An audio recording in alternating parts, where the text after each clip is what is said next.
5절까지. 저와 여러분이 한 절씩 교독하시겠습니다. 느헤미야 8장 1절에서 5절. 구약 성경 737쪽이 되겠습니다. 느헤미야 8장 1절에서 5절까지 한 절씩 교독하시고 마지막 5절은 같이 읽겠습니다. 이스라엘 자손이 자기들의 성읍에 거주하였더니 일곱째 달에 이르러 모든 백성이 일제히 수문학 광장에 모여 학사 에스라에게 여호와께서 이스라엘에게 명령하신 모세 율법책을 가져오기를 청하매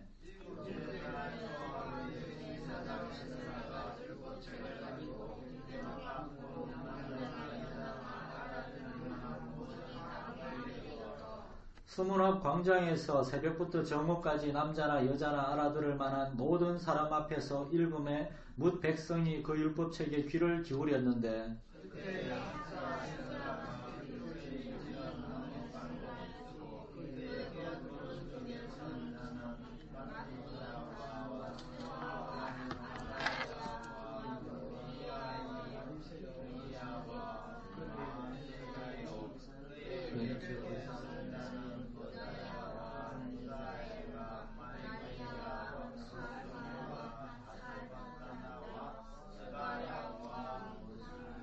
같이 읽겠습니다. 에스라가 모든 백성 위에 서서 그들 목전에 책을 펴니 책을 펼 때에 모든 백성이 일어서니라.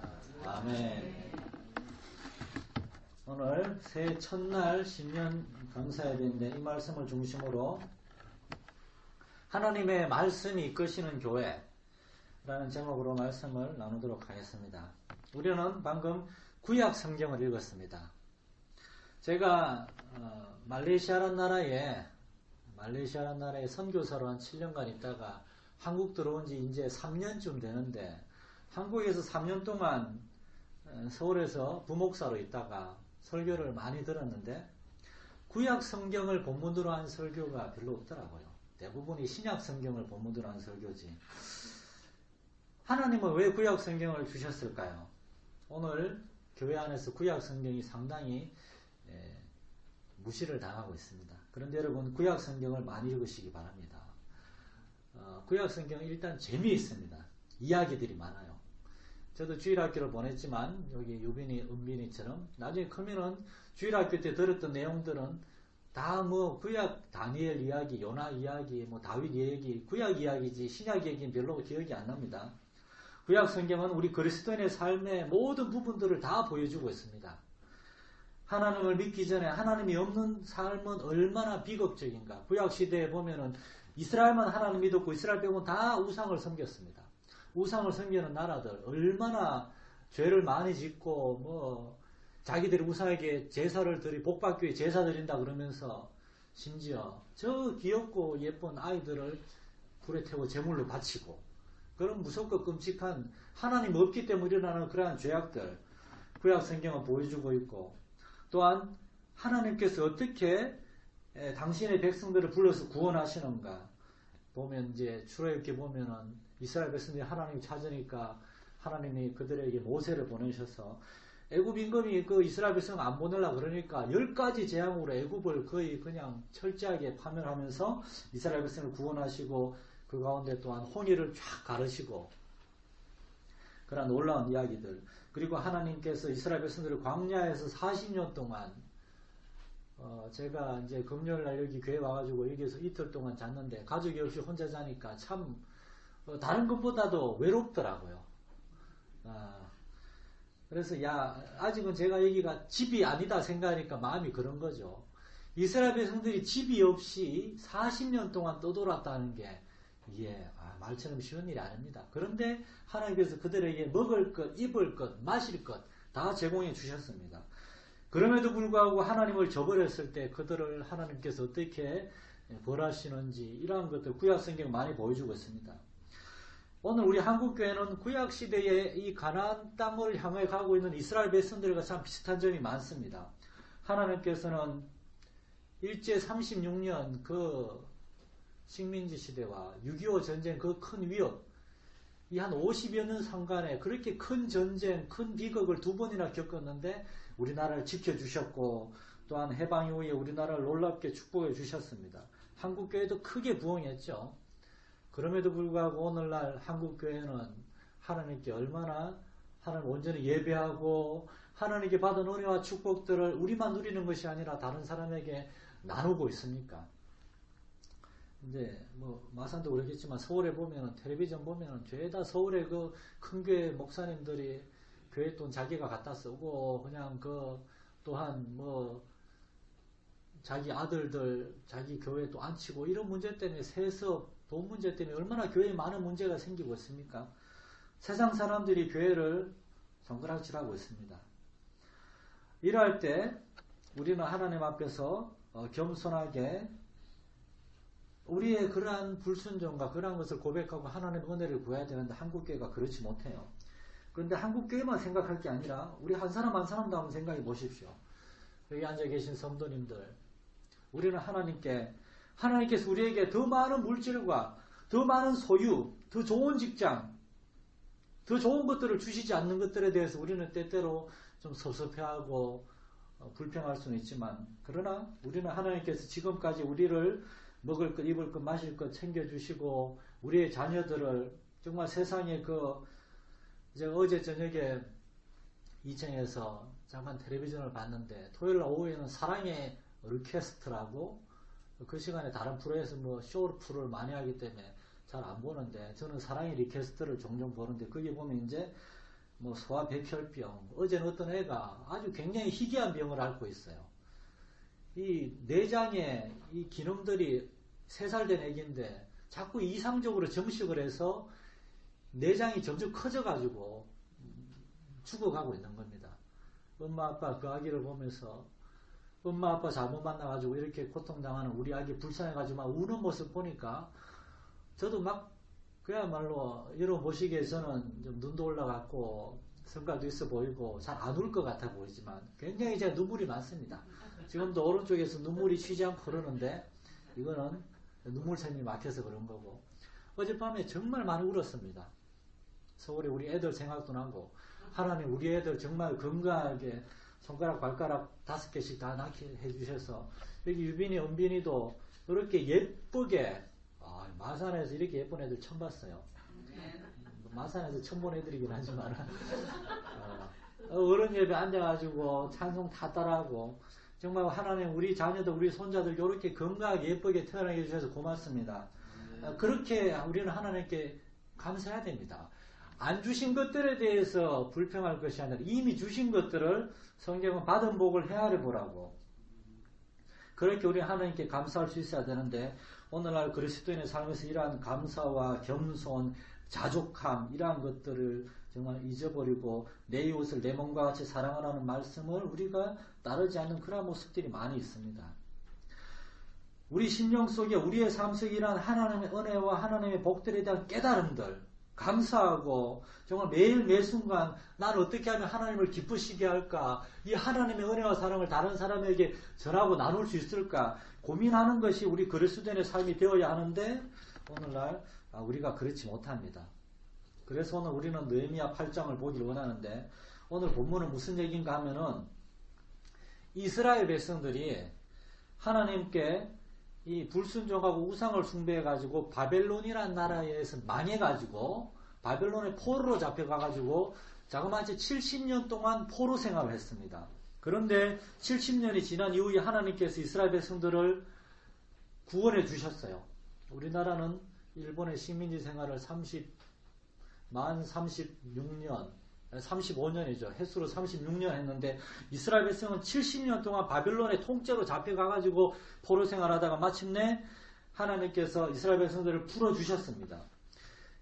그런데 이스라엘 백성들이 포로 생활에서 돌아와가지고 예루살렘에 왔는데 보니까 70년 동안 예루살렘 성이 완전히 성벽도 다 허물고 성전도 회파되고 엉망인 거예요. 그래서 하나님께서 구약 성경의 그 학계 스가랴 진돗개 중에 일종이 아닙니다. 구약 성경의 책 이름입니다. 우리가 이렇게 구약 성경을 많이 안 읽어가지고 학계 선지자 스가랴 선지자를 보내셔가지고 성전을 다시 지으라고 그러셨습니다. 성전을 막 지었어요. 방해가 많았지만 성전을 지었는데 성벽은 그대로 허물어져 있었기 때문에 이방인들이 자꾸 침략해서 성전에는 검은 보화가 많으니까 막 훔쳐가고 그러는 겁니다. 이 포로 생활에서 돌아온 다음에 또 100년이 지났어요. 그때 느헤미야라는 사람이 등장합니다. 느헤미야는 바벨론에서 정치인으로 사는 사람이었는데 느헤미야의 동생이 느헤미야에게 와서 얘기하는 겁니다. 형님, 우리가 포로 생활에서 자유를 얻은 지 100년이 지났지만 아직도 성전만 덩그러나 지어놓고 예배도 안 드리고 성벽도 다 회파되고 예루살렘이 아주 황폐한 상태 그대로입니다. 이 얘기 들으니까 느부갓네살이 아니고 누구죠? 느헤미야의 마음이 그냥 너무나 찢어지는 겁니다.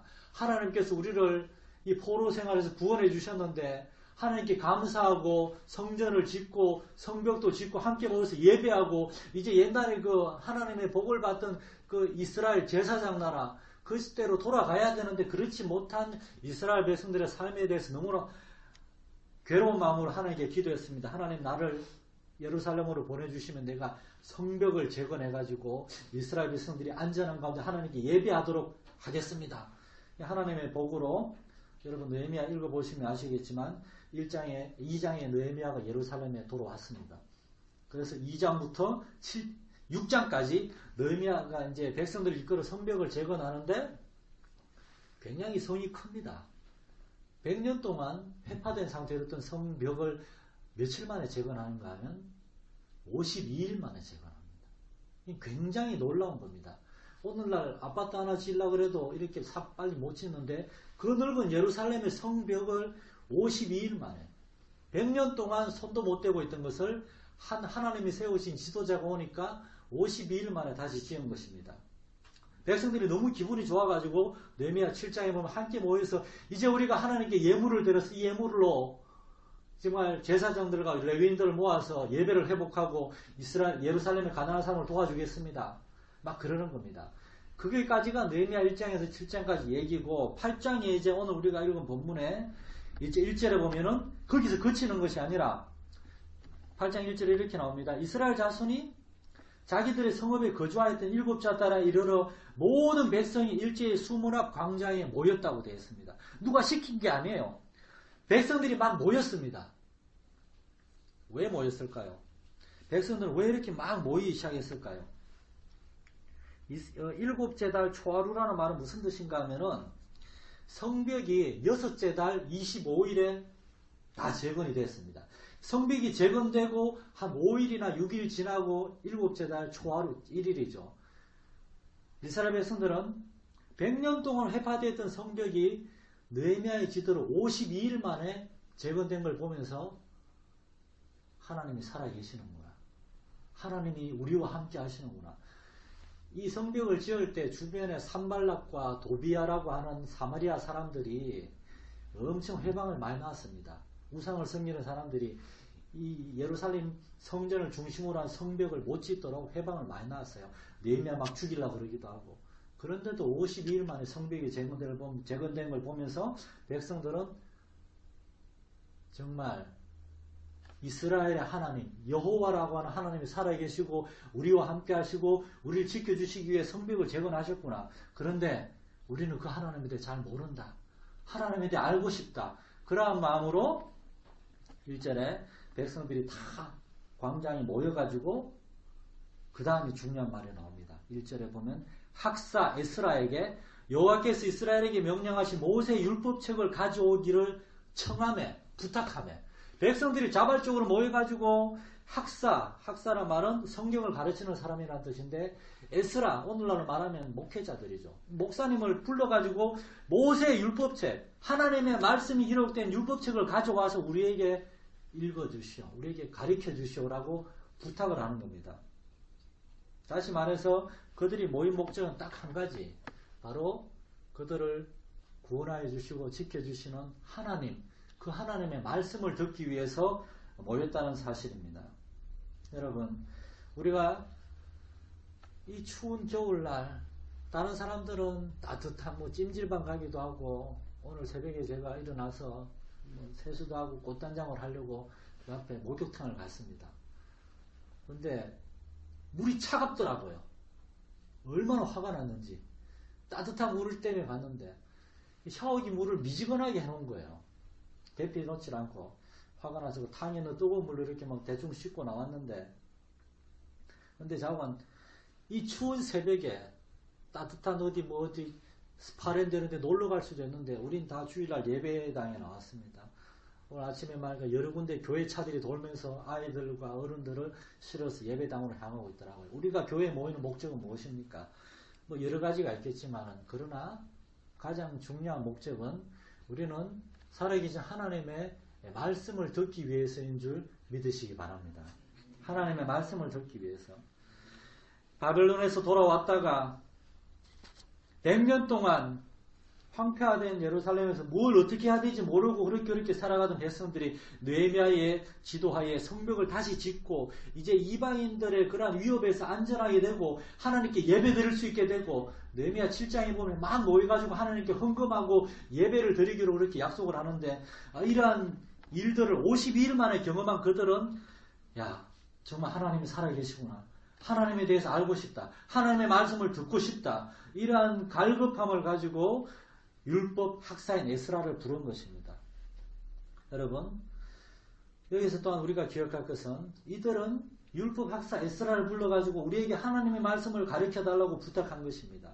저는 우리 안디옥 교회 성도들이 새파랗고 아직 경험도 부족하고 아는 것도 많지 않습니다. 그렇지만 저를, 여러분의 담임 목사를 여러분이 불러주셨는데, 여러분이 저에게 부탁하는 것이 목사님 교회 행정 잘해주세요, 교회 잘 꾸며주세요, 뭐 이런 것도 저런 것들이 아니기를 원합니다. 전 여러분이 저에게 부탁하는 것이 무엇보다도 이 이스라엘 백성들이 에스라에게 부탁한 것처럼, 보세요 박영림 목사님, 다른 무엇보다도 우리는 당신이 우리에게 하나님의 말씀을 잘 가르쳐 주기를 원합니다. 여러분이 저에게 이렇게 부탁하길 부탁드립니다. 우리에게 하나님의 말씀을 가르쳐 주시오.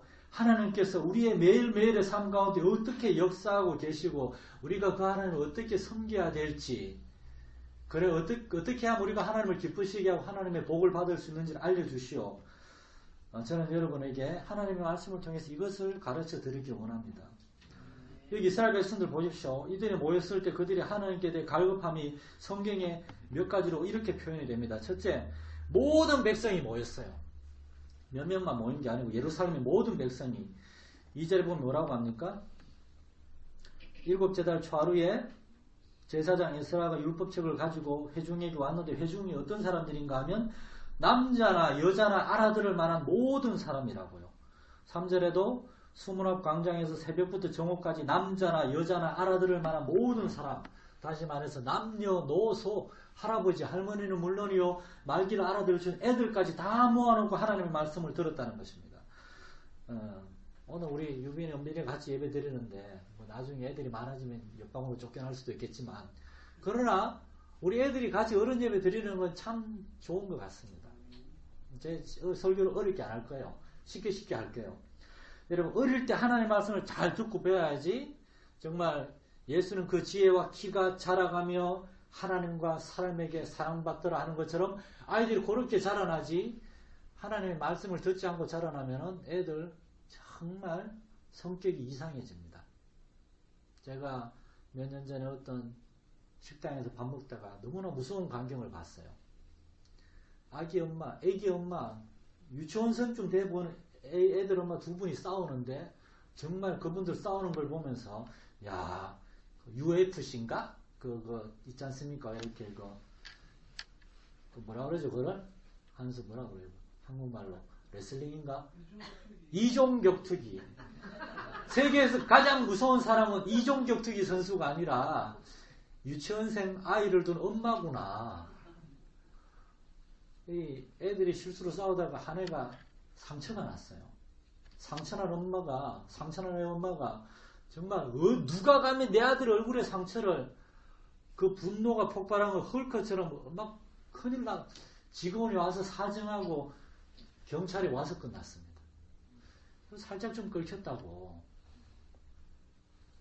여러분, 애들 그렇게 키우지 맙시다.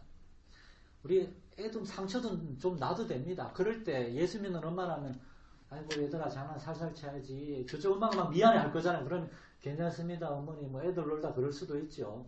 그렇게 넘어가면은 얼마나 좋겠어요. 물론 마음이야 찢어지겠지만, 그렇지만 요거 좀 긁힌다고 어떻게 큰일 나지 않습니다. 전 어릴 때 모기탕에 놀다가 턱이 깨져가지고 탕에 물이 뻘겋게 빨갛게 나고 약간 그렇게 피를 얼마나 흘렸는지 여기 아직도 상처가 있는데, 우리 아버지 어머니 데리고 가더니만 이렇게 빨간 약 발라주고 말았습니다. 오늘날 같으면 병원에 실려갔을 거예요 아마. 교회에서 아이들이 하나님의 말씀을 듣고 또는 아이들이 엄마들이 하나님의 말씀을 듣고 하나님을 알면서 그렇게 자녀들을 키운다면 세상은 훨씬 나아지지 않을까요? 여러분 오늘날 세상을 보십시오. 오늘 새벽에 뉴스 보신 분 아시겠지만 아주 큰일이 터졌습니다. 몇 년 전에 2008년인가요? 9년인가요? 목을 메어 목숨을 끊은 최진실 씨 남편이 조성민 씨가 오늘 새벽에 목을 매 자살을 했습니다.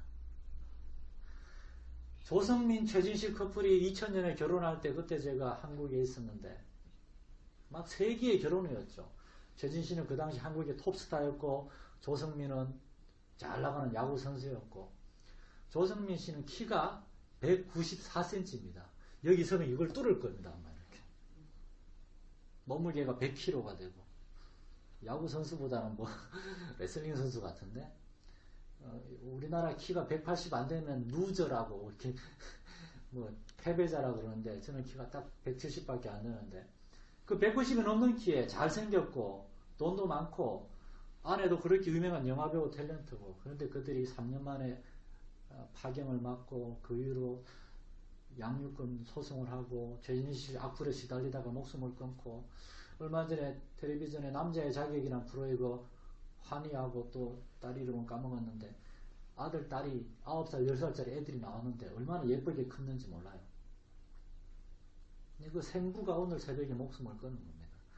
뭐가 부족해가지고 키 크고 돈 많고 여러분 우리에게 있는 소유와 재산, 물질 이런 것들이 우리의 행복을 보장하지 않는다는 것을 우리는 깨달을 수가 있습니다. 아무리 많아도 마음에 기쁨이 없고 평안이 없으면 그렇게 되는 것입니다. 우리가 하나님의 말씀을 듣고 배우고 하나님을 알고 성령의 인도하심을 따라 우리가 자라나야지만 우리의 인생은 그렇게 되지 않을 수 있습니다. 여기 계신 분들은 이 중에 부자 없잖아요. 우리 세상적으로 다 평범한 소민들이잖아요. 그렇지만 우리는 돈 많고 그런 부자들에 비해서 불행하지 않습니다.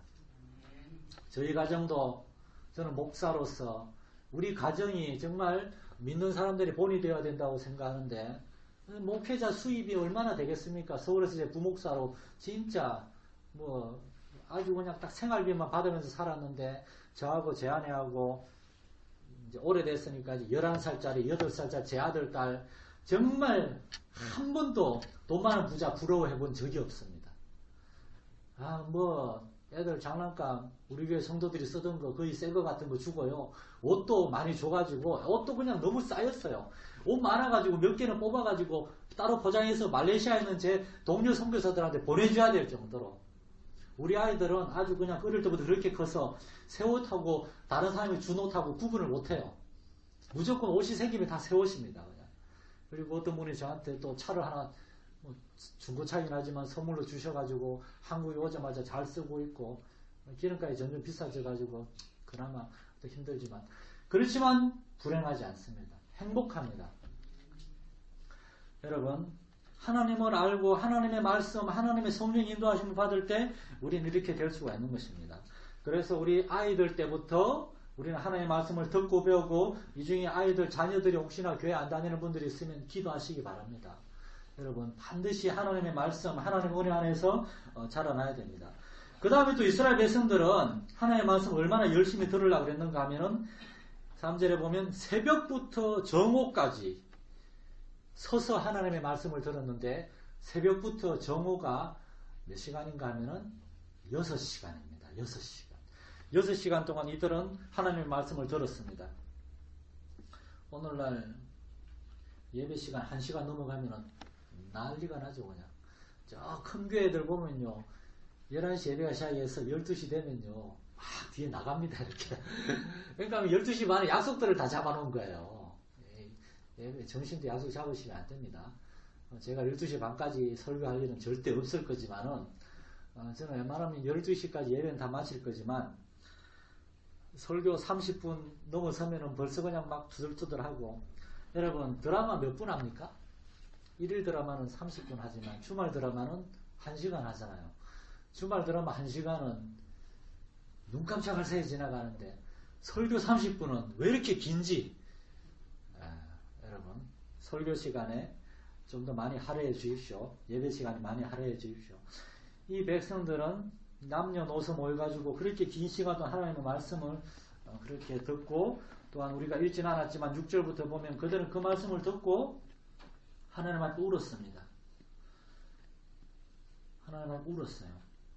오늘날 설교 듣는 사람들 중에는 딕이 길다, 졸립다, 저게 나랑 무슨 상관이 있나, 빨리 끝났으면 좋겠다, 약속 시간 늦겠다, 뭐 이런저런 생각하는 사람들도 있는 것 같은데, 이 이스라엘 백성들은 하나님의 말씀을 들으면서 그 속에서 내가 하나님의 말씀을 듣고 보니까 하나님이 원하시지 않는 삶을 살았구나, 자기 자신을 점검하면서 자신들의 그러한 교만함과 영적인 태만함과 그러한 불경건한 삶과 죄를 깨닫고 회개하며 울었습니다.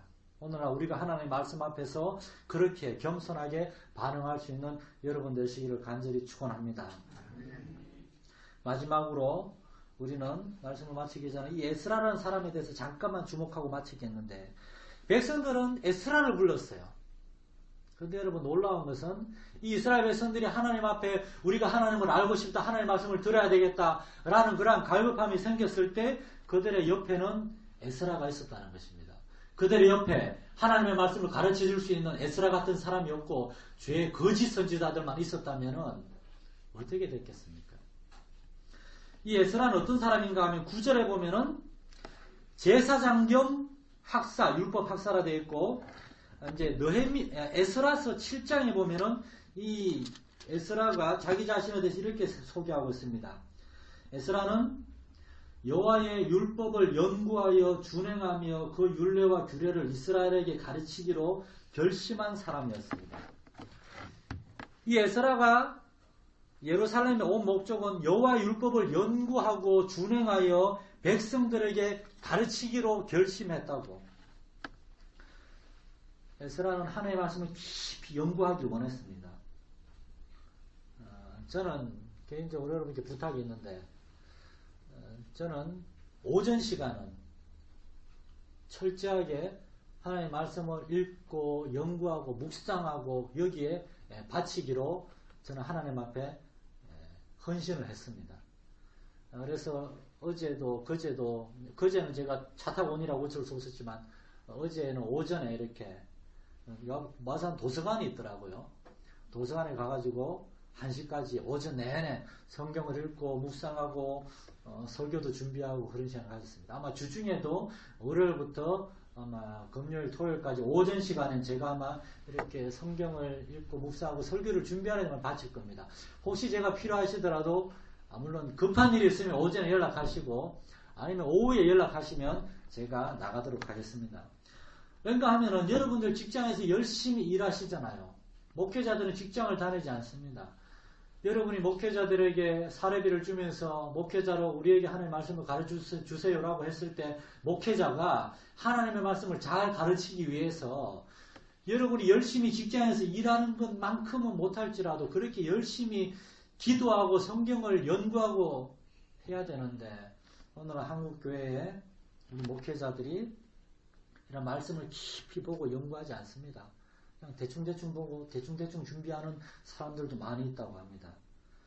여러분의 담임 목사로서 제가 하나님의 말씀을 깊이 오랜 시간 읽고 묵상하고 연구하고 하나님의 말씀을 전할 수 있도록 저를 위해 기도해 주시기를 부탁드리겠습니다. 또한 에스라는 하나님의 말씀을 읽고 그 다음에 그냥 이야기하기 전에 자기가 먼저 준행하고 삶으로 본을 보이고, 하나님의 말씀을 가르치는 사람이 자기는 그렇게 살지 않으면서 여러분한테 이렇게 사세요라고 얘기하면은 너나 잘하세요 그러겠죠 아마. 에스라는 자기가 먼저 그렇게 말씀대로 준행하는 삶을 살기로 했고, 그 다음에 이 말씀을 가르치는 일에 헌신하기로 했습니다.